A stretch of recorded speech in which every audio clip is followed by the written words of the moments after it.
là, là je fais une vidéo sur un autre youtubeur. Là en fait il va vous montrer quel brawler gagne contre quel brawler. Les match-up sur Brawl Stars, enfin vous verrez. Enfin, bonne vidéo et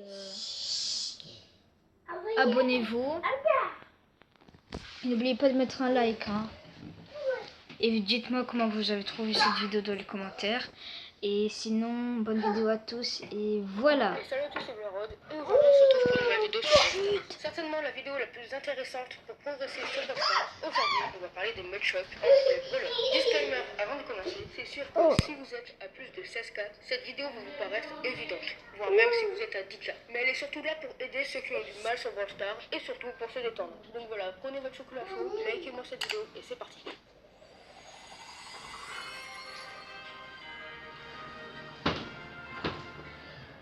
Les match-up, c'est un mot que j'ai évoqué dans pas mal de vidéos, mais j'ai jamais vraiment expliqué ce que c'était. En gros, c'est quel brawler gagne contre quel brawler. Et si vous vous demandez à quoi ça sert à mourir moins souvent, à savoir quand agresser et pour mieux analyser. Les connaître est plus qu'important, c'est la base de Brawl Stars. Bref, pour ceux qui ont joué à Pokémon, c'est exactement le même principe des types. Le type eau bat le type feu, qui bat le type plante, qui lui-même bat le type eau. Bon, en réalité, c'est bien plus complexe que cela, il y a plein d'autres types, que ce soit dans Pokémon et dans Brawl Stars, mais c'est juste pour que vous compreniez. Donc, dans Brawl Stars, il y a environ 7 types. Et pour que ce soit plus clair, on va commencer par les plus évidents jusqu'aux plus complexes. Et gardez bien à l'esprit qu'un brawler peut être dans plusieurs catégories à la fois. Mais il y en aura toujours une qui ressortira le plus. Bon, on commence avec les 3 grandes catégories. Les range. Range qui veut dire à peu près portée en anglais. Voilà, dans cette vidéo il y aura pas mal de mots anglais, mais c'est normal, c'est pour vous habituer à ces mots, car à haut niveau on n'utilise que ces expressions. Bref, les long range, généralement très...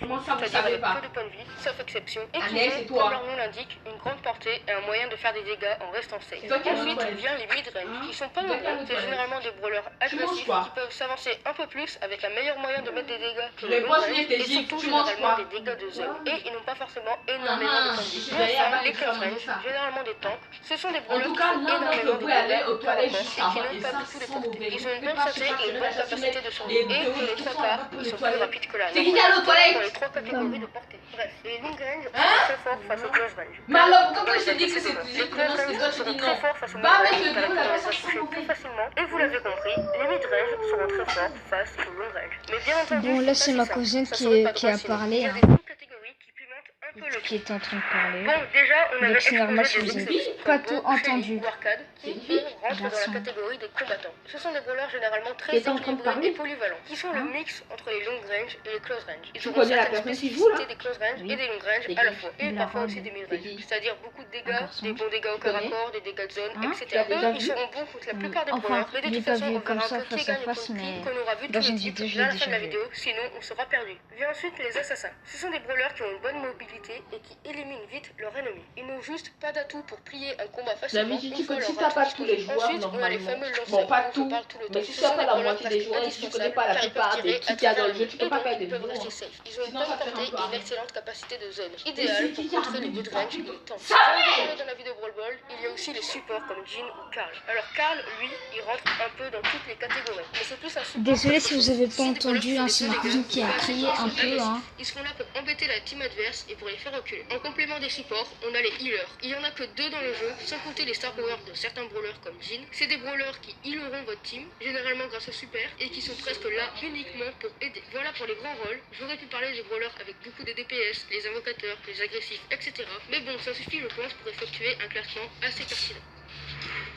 Donc, les assassins seront excellents contre les brawlers avec peu d'HP, comme les lanceurs. Mais ils se font facilement tuer s'ils ne sont pas prudents, et sont presque inutilisables contre les tanks, les close range et les combattants en majorité. Si vous êtes un joueur de Mortis, vous comprendrez pourquoi. Les combattants auront du mal contre les long range, quant à eux, mais sont très forts contre les tanks, surtout Shelly. Mais ils n'arriveront pas à tenir longtemps face à des lanceurs, des supports et des healers à distance. Et justement, les lanceurs seront très forts contre la majorité des brawlers, en particulier les tanks et les mid-range. Mais ils se feront bien victimes par les assassins et les long range. S'ils ne sont pas cacher derrière les murs. Quant à eux, les supports sont très équilibrés, mais auront du mal contre des longues ranges, des close range et parfois des assassins. Mais ce n'est pas vraiment leur rôle de combattre, donc c'est normal. Pareil pour les healers. A noter que la table des types que je viens de vous exposer est très variable, car il y a des brawlers avec des capacités très spéciales. Par exemple, Pro n'aura aucun souci contre des tanks, mais c'est en général. Il faut aussi connaître certaines choses, par exemple que Shelly au corps à corps est presque imbattable sous super, que Mortis peut 3-shot le brawler sous 3780 HP, que le poison de Crow dure 5 secondes, etc. Tout cela vient avec la connaissance des jeux, mais j'espère que cette vidéo vous aura bien aidé quand même. Elle m'a été très demandée et j'ai beaucoup aimé la faire, même si je pense que j'ai dû galérer au montage, je suppose, avec tous les brawlers. Bref,